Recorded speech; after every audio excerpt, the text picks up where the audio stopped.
মার্কিন যুক্তরাষ্ট্র এবং পশ্চিমা সকল শক্তিধর রাষ্ট্রগুলোর সহযোগিতা ছাড়াও ইসরায়েল এবার ইরানের সাথে যে যুদ্ধটা বাঁধিয়েছিল সেই যুদ্ধে তারা শুধু ব্যর্থই হয়নি, চরমভাবে পরাজিত হয়েছে।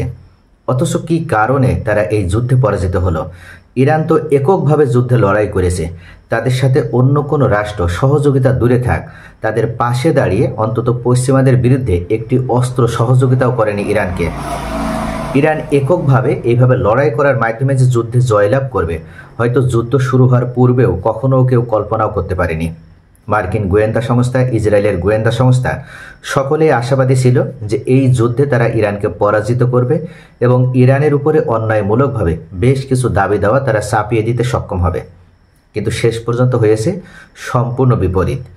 ইসরায়েল শুধু যুদ্ধে পরাজিতই হয়নি, এতটা বাজেভাবে যে তারা পরাজিত হয়েছে, তারা বছরের পর বছর ধরে ইরানের অভ্যন্তরে বিভিন্ন গোয়েন্দা কর্মকর্তা পরিচালনা করার মাধ্যমে যে সফলতা লাভ করেছিল, তার সকল সফলতা এক মুহূর্তেই ভেঙে চূর্ণ বিচূর্ণ হয়ে গেল। ইরান এই সক্ষমতার কারণে, ইরানের এই জয়লাভের কারণে আজকে ইসরায়েলের চরম ভোগান্তিতে পড়তে হয়েছে। ইতিমধ্যে একটি প্রতিবেদনে ফিলিস্তিনিদের পক্ষে তারা যে একের পর এক হামলা করে আসছিল, এটার পক্ষে ছিল ইরান প্রথম থেকেই, এবং এখন ধারণা করা হচ্ছে ফিলিস্তিনিদের পক্ষে ইরান আরও জোরালো পদক্ষেপ গ্রহণ করতে পারবে। যেহেতু ফিলিস্তিনিদের পক্ষে থাকার কারণেই ইসরায়েল মনে করছিল যে এ মধ্যপ্রাচ্যের একটি মাত্র রাষ্ট্রই তাদের জন্য বাধা, আর সেটা হচ্ছে ইরান। ইরান শুধু সামরিক দিক থেকেই ইসরায়েলের ভয়ের কারণ ছিল না, ইসরায়েল অন্যতম যে বিষয়টাতে সবথেকে বেশি ভয় পাচ্ছিল সেটা হচ্ছে একতরফাভাবে এবং এককভাবে 1979 সাল থেকে কোনো ধরনের শর্ত ছাড়াই তারা ফিলিস্তিনকে সহযোগিতা করে আসছিল, এবং এজন্য বিভিন্ন কোয়ালিশন যে আপনার সশস্ত্র গোষ্ঠীগুলো বা বিভিন্ন মিত্র গোষ্ঠীগুলো তৈরি করার মাধ্যমেও ফিলিস্তিনকে একের পর এক সহযোগিতা অব্যাহত রেখে এসেছিল এই একটি মাত্র রাষ্ট্র, সেটা হচ্ছে ইরান। ইসরায়েলের মূল উদ্দেশ্য ছিল ইরানকে পরাজিত করা এবং ইরানকে পরাজিত করার মাধ্যমে মধ্যপ্রাচ্যে ফিলিস্তিনকে সহযোগিতাকারী একমাত্র রাষ্ট্র হিসেবে ইরানকেও ফিলিস্তিনিদের থেকে দূরে সরিয়ে দেওয়া। কিন্তু তাদের সে উদ্দেশ্যে ব্যর্থ হয়েছে। মূলত আজকের বিশ্লেষণে আমি জানাবো কি কারণে ইসরায়েল ব্যর্থ হলো, যেখানে শক্তিশালী মার্কিন যুক্তরাষ্ট্র, জার্মানি, ফ্রান্স, ইতালি, এমনকি যুক্তরাজ্য, G7-এর অন্যান্য রাষ্ট্রগুলো সকলে সহযোগিতা প্রদান করার পরও, যুদ্ধাস্ত্র, যুদ্ধ বিমান, এমনকি রিফুয়েলিং বিমান সহযোগিতা করার পরও, ড্রোন সহযোগিতা, আকাশ প্রতিরক্ষা সিস্টেম দেওয়ার পরও তারা কী কারণে ইরানের কাছে ব্যর্থ হলো। আজকের ভিডিওতে এ সম্পর্কে আমি বিস্তারিতভাবে আপনাদের সাথে আলোচনা করব। যারা আমাদের চ্যানেলে নতুন, চ্যানেলটি সাবস্ক্রাইব করে পাশে থেকে বেল বাটনটি ক্লিক করে রাখবেন, তাহলে পরবর্তীতে যে কোনো ভিডিও আপলোড দেওয়ার সাথে সাথে আপনাদের কাছে নোটিফিকেশন আকারে চলে যাবে। ইরানের সঙ্গে সংঘাতে ব্যর্থ হয়েছে ইসরায়েল। শুধু ব্যর্থই হয়নি, তাদের যে পরিমাণ ক্ষয়ক্ষতি হয়েছে সেটা আগামী কয়েক দশক তাদের পার হয়ে যাবে এই ক্ষয়ক্ষতি পূরণ করতে। মার্কিন যুক্তরাষ্ট্রের সমর্থন থাকার পরও তাদের এই ব্যর্থতা একটি বড় ঘটনা। যুদ্ধের শুরু থেকেই ইসরায়েল ব্যাপক আগ্রাসী ভূমিকায় ছিল। পরবর্তী সময় স্পষ্ট হয় বেনিয়ামিন নেতানিয়াহু পরিস্থিতি বুঝতে পেরে ট্রাম্পের ঘোষিত যুদ্ধবিরতি মেনে নিতে বাধ্য হন। ইসরায়েলের কৌশল কেন ব্যর্থ হলো তা নিয়ে বিশ্লেষণ করেছে আল জাজিরাও। ইসরায়েলে 11 দিন ধরে অবিরাম বোমা বর্ষণ করে। এক বিবৃতিতে নেতানিয়াহু দাবি করেন ইরানের বিরুদ্ধে লক্ষ্য অর্জনে তারা সফল হয়েছেন। এই দাবি যে ঠিক ছিল না, পরবর্তী সময়ে তা প্রমাণিত হয়েছে। ইসরায়েল দুটি লক্ষ্যের কথা ঘোষণা করে: 1, ইরানের পারমাণবিক কর্মসূচি ধ্বংস করা; 2, সরকার পরিবর্তন ঘটানো। যদি প্রশ্ন করা হয় ইসরায়েল কি তেহরানের পারমাণবিক কর্মসূচি ধ্বংস করতে পেরেছে, জবাব অবশ্যই আপনারা ইতোমধ্যে জানেন যে তারা সম্পূর্ণভাবে পারমাণবিক কর্মসূচি ধ্বংস করতে পারেনি। কারণ ইরানের দাবি অনুযায়ী তারা যুক্তরাষ্ট্রের হামলার আগেই পারমাণবিক স্থাপনা থেকে ইউরেনিয়াম সহ মূল উপাদানগুলো সরিয়ে নিতে সক্ষম হয়। পারমাণবিক কর্মসূচির কী ক্ষতি হয়েছে তা মূলত এখনও স্পষ্ট নয়।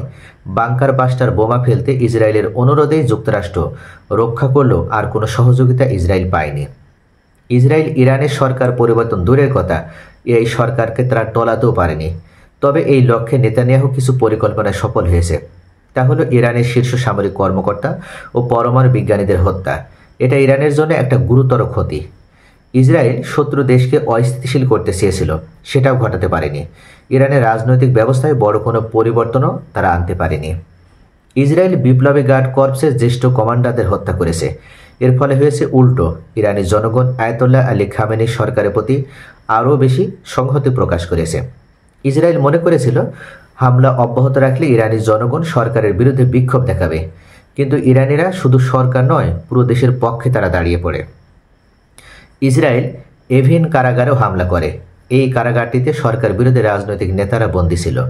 হামলার মুখে ইরান বন্দীদের আরও গোপন জায়গায় সরিয়ে নেয়। সরকারের দমনপীড়নের বিরুদ্ধে নেতানিয়াহু জনতাকে খেপিয়ে তুলতে চেয়েছিলেন। এই কৌশলও ব্যর্থতায় পর্যবসিত হয়েছে। ইরানের রাষ্ট্রীয় সম্প্রচার সংস্থা IRIB-তে হামলা করাও ইসরায়েলের জন্য বুমেরাং হয়। ইসরায়েল গাজায় হামলা চলমান রেখে আন্তর্জাতিক আইন লঙ্ঘনের জন্য নিন্দা কুড়িয়েছে আগেই, আর ইরানে হামলা দখলদার দেশটিকে আরও সমর্থনহীন করে তুলেছে। এটা ইসরায়েলের উপর দীর্ঘস্থায়ী প্রভাব ফেলবে। মার্কিন B-2 স্টিলথ বিমান ইরানে হামলা চালিয়ে নিজ দেশে ফিরে যায়। মধ্যপ্রাচ্যে অবস্থান করে তারা ইসরায়েলের পাশে সরাসরি দাঁড়ায়নি। ইউরোপের নেতারা ইসরায়েলকে সমর্থন দিলেও নেতানিয়াহুর লক্ষ্যকে তারা স্বাগত জানাননি। বিশ্ব নেতারা হুঁশিয়ারি দিয়েছিলেন ইরানকে অবশ্যই শান্তিপূর্ণ উদ্দেশ্যে পারমাণবিক কর্মসূচি চালাতে হবে, এবং ইরান তা মেনেও নিয়েছিল। এই অবস্থায় মধ্যপ্রাচ্যে ইরানের জনপ্রিয়তা আরও বেড়ে গিয়েছে, যা মূলত ইসরায়েলের পরাজয় ও ইরানের জন্য বিজয়। ইরানে ব্যাপক ও ইচ্ছামতো বাধাহীন হামলা চালাতে পেরেছে ইসরায়েল।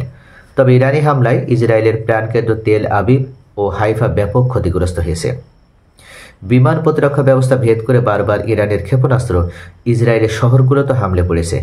নিহতের সংখ্যা কম হলেও বিরাট সংখ্যক মানুষ আহত ও বাস্তুচ্যুত হয়েছে। ইরানের হামলায় ইসরায়েল প্রতিরক্ষা সমরাস্ত্রের ঘাটতির মুখে পড়ে। অর্থনীতি দ্রুত নেমে গিয়েছে। বিপরীত দিকে হামলায় ক্ষয়ক্ষতির মুখে পড়লেও ইসলামী প্রজাতন্ত্র ইরান দমে যায়নি এবং তারা ভেঙেও পড়েনি।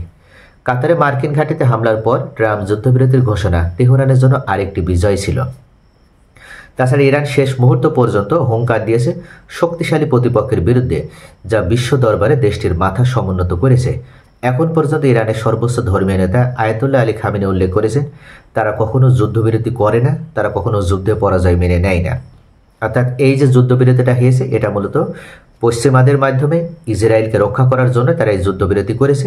তবে ইরানের পক্ষ থেকে কোনো যুদ্ধবিরতির প্রস্তাব দেওয়া হয়নি বা যুদ্ধবিরতি করতে হবে এ সংক্রান্ত কোনো ইঙ্গিতও তারা প্রদান করেনি।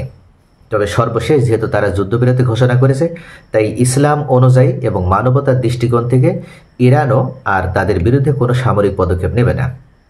তবে পাশাপাশি উল্লেখ করা হয়েছে, যদি ইসরায়েল কোনো ধরনের কোনো পাল্টা আঘাত করার চেষ্টা করে ইরানে, তাহলে সেক্ষেত্রে ইরান 1 সেকেন্ডও দেরি করবে না তাদেরকে আবার এটার প্রতিশোধ নিতে বা তাদের বিরুদ্ধে কোনো ধরনের আক্রমণ করতে। এক্ষেত্রে আয়াতুল্লাহ আলী খামেনি উল্লেখ করেছেন যে তাদের উদ্দেশ্য ছিল ইরানের পারমাণবিক কর্মসূচি ধ্বংস করা নয়, তাদের উদ্দেশ্য ছিল ইরানের সরকার ব্যবস্থার পরিবর্তন ঘটানো এবং সরকারের বিরুদ্ধে সাধারণ জনগণকে লেলিয়ে দেওয়া।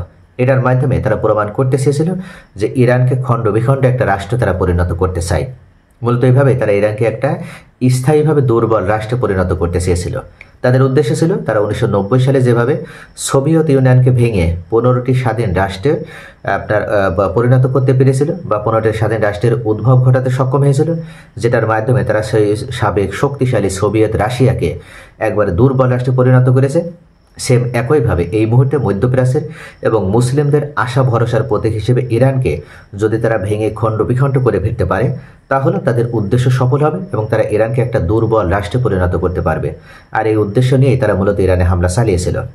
কিন্তু আল জাজিরার এই বিশ্লেষক উল্লেখ করেছেন, তারা এই যে উদ্দেশ্যটা নিয়ে হামলা করেছিল এটার 1%ও পূরণ করতে সক্ষম হয়নি, কেননা ইতোমধ্যে তারা ব্যর্থ হয়েছে। শুধু ব্যর্থই হয়নি, তারা যে 2টা উদ্দেশ্য নিয়ে হামলা করেছিল 2টা উদ্দেশ্যই তারা চরমভাবে ব্যর্থ হয়েছে।